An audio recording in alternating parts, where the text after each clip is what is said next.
Clémentine Autain, bonsoir. Bonsoir. Merci d'être l'invitée de Bonsoir Marseille. Vous êtes à Marseille en ce moment. Vous êtes députée pour le Nouveau Front Populaire du département de Seine-Saint-Denis. C'est en Île-de-France. Vous êtes en ce moment à Marseille. Vous avez sorti un nouveau livre. Ça s'appelle L'avenir, c'est l'esprit public. Pour commencer, ce livre, pourquoi ce titre ?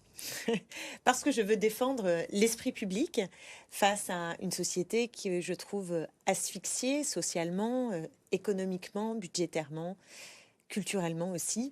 Et face à cette asphyxie que je constate partout, où les besoins de la population ne sont pas satisfaits, on voit les problèmes à l'hôpital, dans les transports, en matière éducative, tous ces besoins-là ne sont pas satisfaits parce que le libre marché, la marchandisation de tout, est en train de pourrir nos vies et d'empêcher justement cette réponse à niveau de nos besoins.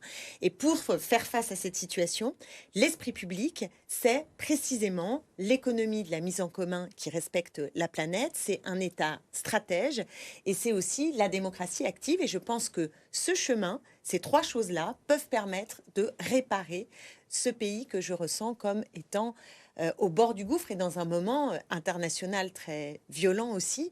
Et il me semble que cette vague brune internationale, planétaire, où l'extrême droite est en train de prendre la main dangereusement, il me semble que face à eux, face à leur modèle, nous devons également affirmer notre vision du monde. Et celle-ci, pour être progressiste, repose, à mon sens, sur l'esprit public. Dans ce livre, vous défendez les services publics français. Est-ce que vous pensez qu'ils sont menacés ? Ils sont en mauvaise passe. Ils ont été abîmés par 40 ans de politique néolibérale, de privatisation, de culture du résultat, d'importation des normes du privé dans le public, avec tout ce qui est la logique du chiffre, du reporting, qui épuise les agents et qui les éloigne aussi de la réponse à apporter aux habitants. Il y a moins de proximité, chacune et chacun peut l'observer. Et donc, contre cette austérité et contre cette marchandisation, il faut affirmer que nous avons besoin d'étendre le champ d'un service public qui réponde aux objectifs d'universalité, c'est-à-dire qui lutte contre les inégalités sociales, mais aussi territoriales, et qui soit capable de faire vivre davantage de cohésion et de faire en sorte que les droits qu'on a conquis soit une réalité dans la vie. Et pour cela, on a besoin de services publics qui soient debout. Je prends un exemple sur la marchandisation, le scandale des EHPAD. Vous avez bien vu que le quatrième âge a de nouveaux besoins, on vit plus longtemps, et en même temps, pas toujours en état d'être autonome. Le marché a vu là une manne pour faire du profit, et quand on fait du profit sur la vie humaine, ça donne le scandale des EHPAD qui a été très bien montré, notamment par Victor Castanet.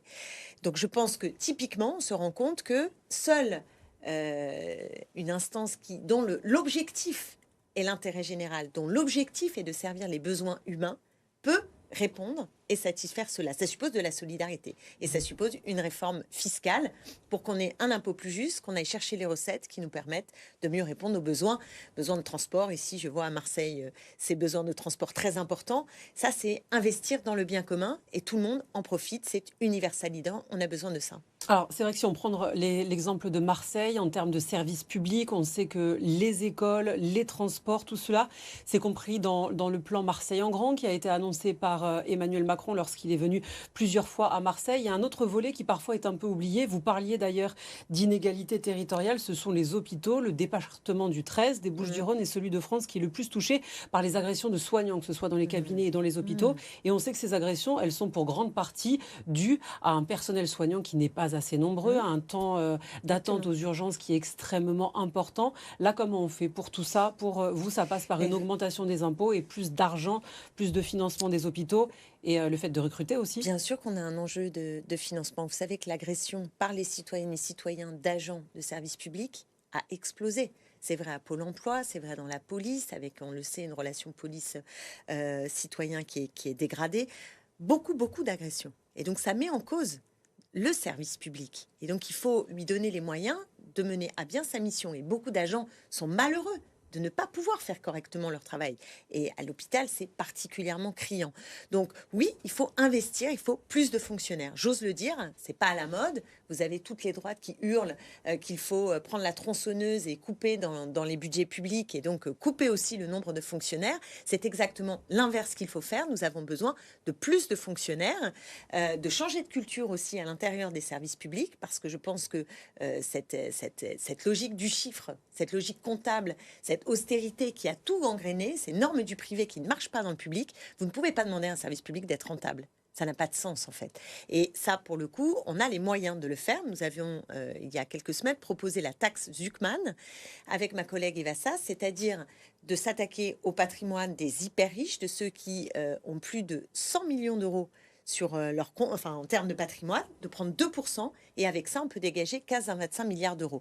Et des solutions de ce type, c'est-à-dire de mettre à contribution les hyper riches et les grands groupes, nous en avons de nombreuses, et c'est elles qui peuvent permettre de remettre le pays debout et de ne pas enterrer notre modèle social, celui précisément que nous voulons défendre aujourd'hui face aux impérialismes autoritaires que sont les modèles de Donald Trump ou de Vladimir Poutine. Justement, dans le contexte international, dans votre livre, vous dressez un constat, vous apportez aussi des solutions. Est-ce que dans ce contexte politique qui est particulier, avec cette guerre entre la Russie et l'Ukraine, vous croyez toujours aux propositions que vous apportez, c'est-à-dire augmenter les impôts pour financer les services publics, alors qu'on voit bien que si les impôts sont augmentés, ce n'est pas forcément au financement des services publics que cet argent va servir? Alors, est-ce que vous y croyez? D'abord, une petite précision. On dit les impôts augmentent. Non, je ne vais pas augmenter les impôts. Mais les impôts de qui? Que la majorité des Français se disent, moi j'en ai marre de payer toujours plus d'impôts pour avoir toujours moins de services. Je comprends. Les services publics se dégradent, les protections s'amenuisent, et pendant ce temps-là, la majorité de la population paye davantage de taxes et d'impôts. Donc il y a quelque chose qui ne tourne pas rond.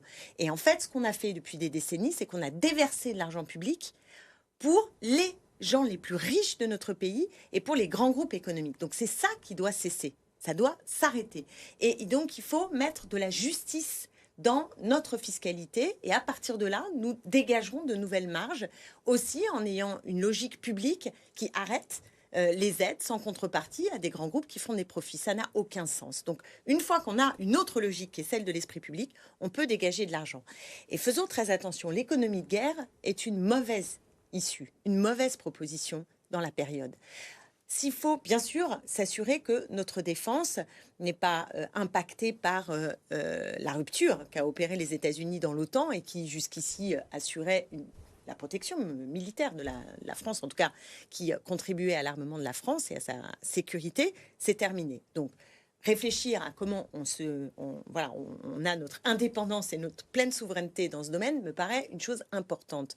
Mais ça ne peut pas se faire, absolument pas, au détriment des besoins pour lutter contre les inégalités sociales et pour protéger nos concitoyennes et nos concitoyens, et certainement pas au mépris de la transition écologique, parce que vous savez que les guerres aujourd'hui, à travers le monde, elles se font beaucoup pour aller rechercher les ressources naturelles rares. On le voit avec l'agressivité de Trump sur le Groenland. C'est quoi d'autre comme les minerais en Ukraine? Donc il faut impérativement que la bifurcation écologique qui nécessite des moyens de l'investissement soit en rendez-vous. Quand Ursula von der Leyen nous explique qu'il est possible de s'asseoir sur la règle des 3% simplement pour les investissements militaires, on voit bien qu'il y a un grave problème. Il y a un grave problème. Et si vous voulez que l'esprit patriotique se développe dans nos pays, alors il faut que nos modèles sociaux soient protecteurs et que nous soyons fiers de ce que nous avons à défendre. Merci beaucoup Clémentine Merci. Autain. Merci beaucoup d'être venue sur le plateau de Bonsoir Marseille. Je rappelle le titre de votre livre que l'on va voir à l'écran. Ça s'appelle L'avenir, c'est l'esprit public. Merci beaucoup d'être venue en parler. Tout de suite, la météo de demain dans le département avec un week-end assez maussade, beaucoup de nuages, de la pluie, mais de belles températures.